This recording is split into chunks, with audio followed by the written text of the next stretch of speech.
एक कुम्हार का बेटा, एक निषाद का बेटा, एक राजभर का बेटा, एक चौहान का बेटा, विश्वकर्मा का बेटा, मौर्य का बेटा आज यूनिवर्सिटी में दाखिला पाता है। कहना अनाज 5 किलो दे रहे हैं और नौकरी तुम्हारी खा रहे हैं। पिछड़ा कोई नेता नहीं है, गुलाम पैदा किए गए हैं और समाजवादी पार्टी ने नेता पैदा करने का काम किया। आप हारोगे और ये जो कांग्रेस के रास्ते पे चले हैं, इनको कांग्रेस के रास्ते पे न कर दे जनता तो कहना छोड़ दे।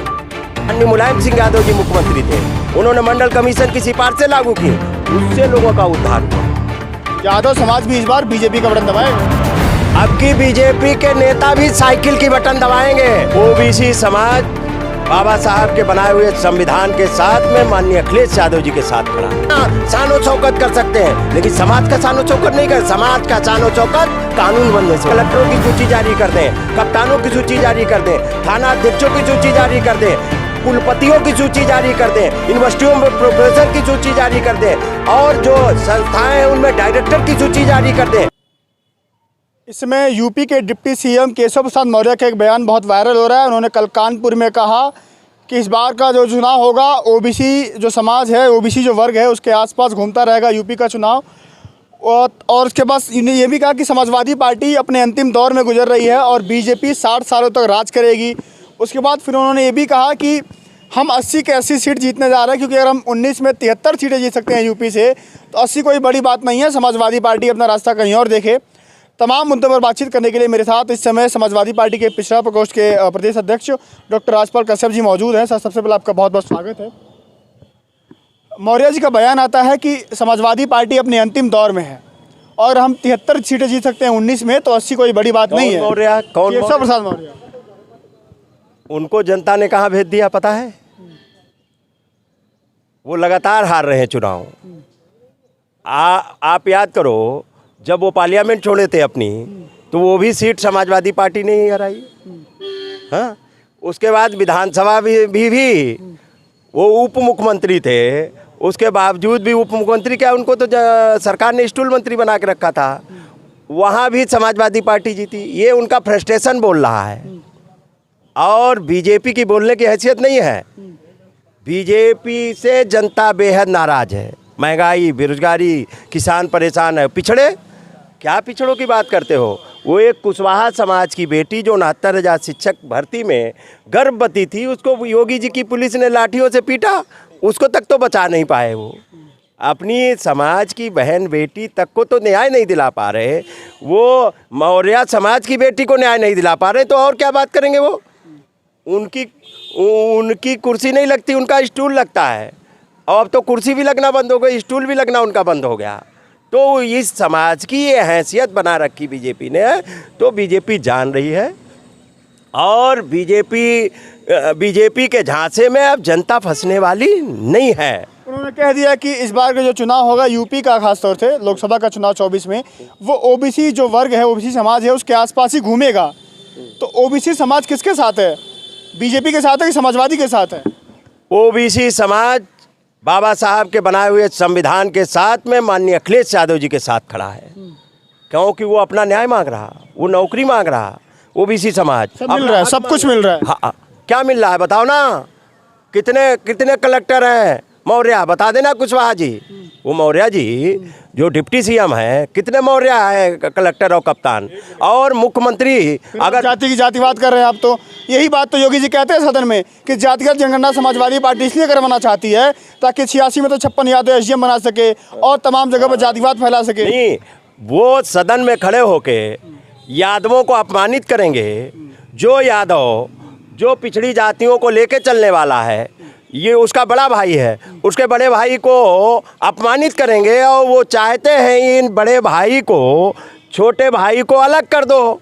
इन छोटे की हैसियत क्या बचेगी? इनको तो चाहे जब निपटा देंगे, बड़े को गिरा लो फिर। लेकिन अब सब पिछड़े जान चुके हैं। वो 58 एसडीएम की सूची उन्होंने कहा 56 एसडीएम की, तो क्या प्रकाशित की उन्होंने? माननीय अखिलेश यादव जी ने सदन में रख दिया कि 2011 में कितने हुए, 2012 में कितने हुए, 2014 में कितने हुए, 2015 में कितने हुए? कितने हुए? 3, 4, 5, इससे ज़्यादा एसडीएम भर्ती नहीं हुए और वो बता रहे 56।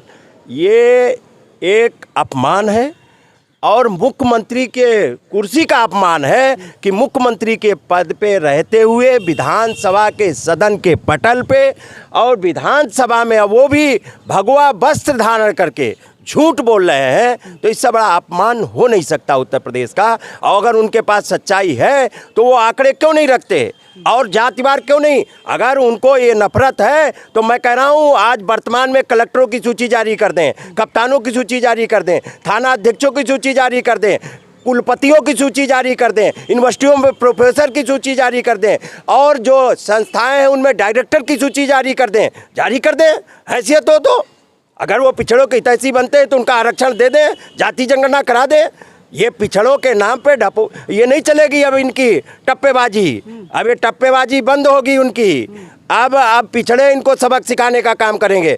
इनकी क्या हैसियत थी 12 से पहले? क्या हैसियत थी 12 से पहले? 5000 वोट पाने की हैसियत थी। ये पिछड़े और दलितों के दम पे बन गए। इस बार इनको हैसियत बताएंगे सब। और सामान्य वर्ग के भी लोग परेशान हैं। क्या उनको नहीं नौकरी चाहिए? नौकरियां कहाँ निकल रही?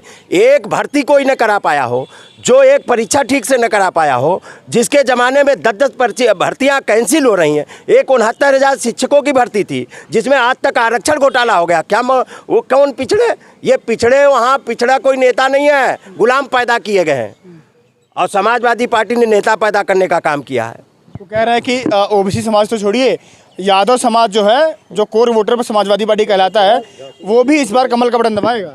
हाँ, यादव समाज भी इस बार बीजेपी का बटन दबाएगा। अब की बीजेपी के नेता भी साइकिल की बटन दबाएंगे। बीजेपी के नेता से लेकर कार्यकर्ता तक इनकी जमानत जब्त कराने का काम करेंगे, क्योंकि उनको भी कुछ नहीं मिला। वो अब बताओ सिलेंडर कितने को हो गया? वो बीजेपी के लोग नहीं कार्यकर्ता खाना खाते हैं क्या? उनका सिलेंडर, उनको बेचारों को सिलेंडर तक भराने को पैसा नहीं है। उनके लड़के भी नौकरियां चाहते हैं। और ये झांसे में ले गए थे पिछड़े और दलितों को, और चाहे सामान्य वर्ग के लोगों, सबको नौकरियां चाहिए। ये देश बेचे दे रहे हैं, ये देश बेचे दे रहे हैं। मजबूत हो रहा है, 18 घंटे काम हो रहा है मोदी जी के द्वारा। 18 घंटे देश बेचने के लिए 18 घंटे काम हो रहा। और ये देश बेचे दे रहे हैं। भारतीय रेल बेच दिया, हवाई अड्डा बेच दिया, एयरपोर्ट बेच दिया, LIC जिस पे सबसे ज़्यादा भरोसा होता है। लोग चंदा कर करके, माँ बाप चंदा करके अपने बच्चों का भी LIC कराते हैं, अपने परिवार के लोग जीवन बीमा सुरक्षा। ये तो जीवन भी खाए जा रहे हैं। आदमी का जीवन दुभर कर दिया। किसान का खेत में जानवर चल रहे हैं। ये आज परेशान है सभी वर्ग। और अब इनके झांसे में कोई फंसने वाला नहीं है। बीजेपी के डबल इंजन की सरकार से समाजवादी पार्टी कैसे लड़ेगी यूपी में? हाँ, बीजेपी के डबल इंजन से ये डबल हार बीजेपी की होगी, देख लेना। बीजेपी अगर मैंने जो बताया ना, ऐसा नहीं, समाजवादी पार्टी ने इसी उत्तर प्रदेश में 40-40 सीटें जीतने का काम किया है लोकसभा का। हाँ, और समाजवादी पार्टी का वोट परसेंटेज कभी कम नहीं हुआ। समाजवादी पार्टी जब से बनी है तब से आप निकाल लेना आंकड़ा, जब से। बीजेपी तो घटी भी है, लेकिन समाजवादी पार्टी का वोटर और वोट परसेंटेज जब से पार्टी बनी है तब से बड़ी है। और इस बार आप देखना 24 में मैंने जो नारा बताया ना, यही बीजेपी को घमंड था। हमारी 47 सीटें थी, बीजेपी को घमंड था। हमें कोई घटा नहीं सकता, हमें कोई कम नहीं कर सकता, किसी की हैसियत नहीं है। वही माननीय अखिलेश यादव जी की रणनीति ने 124 सीटें पाई हैं। उतने में खुश हो गए आप लोग? नहीं, मैं खुश नहीं हूँ। मैं ये कह रहा हूँ जो आप परसेप्शन बना रहे हैं, जो बीजेपी परसेप्शन जनता के दिमाग में बना रही है और जो भाषण में दे रही है कि जनता का मनोबल तोड़ने के लिए वो लगातार बोल रहे हैं कि मैं 4 बार जीता, तो आप हारोगे। और ये जो कांग्रेस के रास्ते पे चले हैं, इनको कांग्रेस के रास्ते पे ना कर दे जनता तो कहना छोड़ देना। अच्छा, आपके समाजवादी पार्टी के जो पिछड़ा प्रकोष्ठ है उसके प्रदेश अध्यक्ष हैं, बहुत जिम्मेदारी है आपके कंधों पर। आप तमाम देखा गया कि आप यूपी के प्रदेश तमाम जिलों के दौरे कर रहे थे, जातिगत जनगणना को लेकर तमाम बैठकें हुई। लगता है कि बीजेपी की सरकार गिनती के लिए मानेगी? गिनती होगी पिछड़ों की? गिनती तो करानी पड़ेगी, और नहीं गिनती पे तो ये EVM में ढूंढते घूमेंगे कमल का निशान कहाँ है।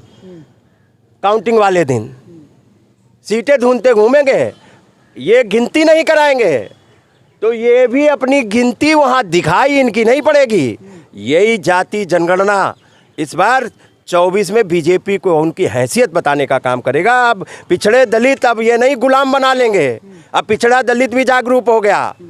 इनको बनाया था इन्होंने योगी जी के बगल में अगर ओबीसी समाज का उप मुख्यमंत्री बन के बैठे केशव प्रसाद मौर्य तो गुलाम है। देश के प्रधानमंत्री कहते हैं कि मैं ओबीसी हूँ, पिछड़ा हूँ, तेली समाज से आता हूँ, तो वो क्या अब उतना बड़ा पद पे पहुँच गए ओबीसी, अब क्या अभी भी कुछ चाहिए और क्या चाहिए? हाँ, यही तो बहुत अच्छा सवाल आपने पूछा। देश के प्रधानमंत्री, मुख्यमंत्री और मंत्री बन जाने से राजपाल कश्यप को आप मंत्री बना दो, इससे हमारे समाज का सम्मान नहीं बढ़ जाएगा। देश के प्रधानमंत्री बता दें राठौरों का क्या स्थिति है, क्या किया उनके लिए, पिछड़ों के लिए क्या किया। और किसी के मंत्री या मुख्यमंत्री बन जाने से नहीं होता है, जब तक उस समाज के लिए नीतियां और कार्यक्रम उस वर्ग के लिए नहीं बनाओगे। माननीय मुलायम सिंह यादव जी मुख्यमंत्री थे, उन्होंने मंडल कमीशन की सिफारिशें लागू की, उससे लोगों का उद्धार हुआ, खाली मुख्यमंत्री बनने से नहीं हुआ। उन्होंने मंडल कमीशन की सिफारिशें लागू की, जिससे एक कुम्हार का बेटा, एक निषाद का बेटा, एक राजभर का बेटा, एक चौहान का बेटा, विश्वकर्मा का बेटा, मौर्य का बेटा आज यूनिवर्सिटी में दाखिला पाता है। नहीं तो यूनिवर्सिटी का दाखिला का चेहरा नहीं देख सकता था। और 27% आरक्षण नौकरियों में दिया। यही पंचायतों में प्रधान नहीं बन सकता था, विश्वकर्मा, प्रजापति, बताओ, राजभर, चौहान, निषाद, मौर्य, पटेल, यादव कभी प्रधान नहीं बन सकता था, ब्लॉक प्रमुख नहीं बन सकता था, नगर पालिका चेयरमैन नहीं बन सकता था। बताओ, उसको भी हक अधिकार माननीय मुलायम सिंह यादव जी ने दिया। आप मेरा कहना यही है, किसी के प्रधानमंत्री और मुख्यमंत्री बन जाने से उसका समाज का भला नहीं होता है। वो समाज के हित में कितने कानून बनाता है, एक भी कानून नहीं, जितने बनाए सब विरोध में बनाए पिछड़े और दलितों। कोई अब इनके झांसे में नहीं आएगा। मंत्री बनके, मुख्यमंत्री बनके वो अपनी दाल रोटी चला सकते हैं, अपने परिवार को पाल सकते हैं, अपना शानो चौकत कर सकते हैं, लेकिन समाज का शानो चौकत नहीं कर। समाज का शानो चौकत कानून बनने से होता है। तमाम बातें अब जनता के बीच में पहुँचाने में सफल हो पा रहे हैं? अरे अभी 24 में आपको दिखाई पड़ जाएगा, जनता भी जान रही है। अब इनके झांसे में 5 किलो अनाज में नहीं फंसने वाली है। अब 5 किलो अनाज के बजाय वो 500 कुंटल जो खा के जा रहे हैं, और मशीनें लगा दी, ATM मशीन लगा दिया सबके घर में बीजेपी ने पैसा निकालने के लिए। कैसे? गैस सिलेंडर, कहीं गैस सिलेंडर फ्री में ले लो, और 350 वाला कर दिया 1150 में। कहीं मीटर फ्री में बिजली का लगवा लो, अब मीटर का बिल नहीं दे पा रहे हैं। हाँ, यही तो सब कर रहे हैं। और कहीं अनाज 5 किलो दे रहे हैं और नौकरी तुम्हारी खा रहे हैं। एक मजदूरी 5 किलो अनाज कितने को हुआ? 100 रुपये का, 100 रुपये का। एक मजदूर को भी दिन भर में 500 मिलते हैं। आज बेरोजगार हो गया है, उसको 500 नहीं 100 रुपये पे नौकरी करनी पड़ रही है। हाँ, 200 रुपये। मैं गया था भदोही में, बुनकरों से बात की, और मैंने पूछा कि बताइए आपकी क्या हालत है, आपको पहली सरकारों में क्या लाभ था, अब की सरकार में क्या लाभ है? तो उसने बताया पहले हम 500 रुपये मजदूरी पाते थे, अब 300 रुपये पा रहे हैं। यही इनका वन डिस्ट्रिक्ट वन प्रोडक्ट है। पूरे सारे उद्योग बेकार कर दिए, सारा लोग परेशान है। अच्छा, केशव प्रसाद मौर्य जी कह रहे हैं कि आखिरी सवाल है मेरा कि सीटें उनकी 80 आ रही हैं बीजेपी की, समाजवादी पार्टी कितनी आ रही है? क्या? बीजेपी 80 की 80 सीटें हारने जा रही। सपा कितनी जीतेगी? समाजवादी पार्टी के नेतृत्व में देश का प्रधानमंत्री बदला जाएगा। चलिए, मेरे साथ समाजवादी पार्टी के पिछड़ा प्रकोष्ठ के अध्यक्ष डॉक्टर राजपाल कश्यप जी थे। उन पर तमाम मुद्दों पर बातचीत हुई और उन्होंने सीधे कहा है कि समाजवादी पार्टी मजबूती से चुनाव लड़ेगी और इस बार बीजेपी को यूपी से हराएगी। हालांकि बीजेपी भी अपनी तैयारियों में कोई कमी नहीं छोड़ रही है। देखना ये होगा कि इस बार 24 के चुनाव में यूपी की 80 सीटें किसकी तरफ जाती हैं। फिलहाल के लिए नमस्कार।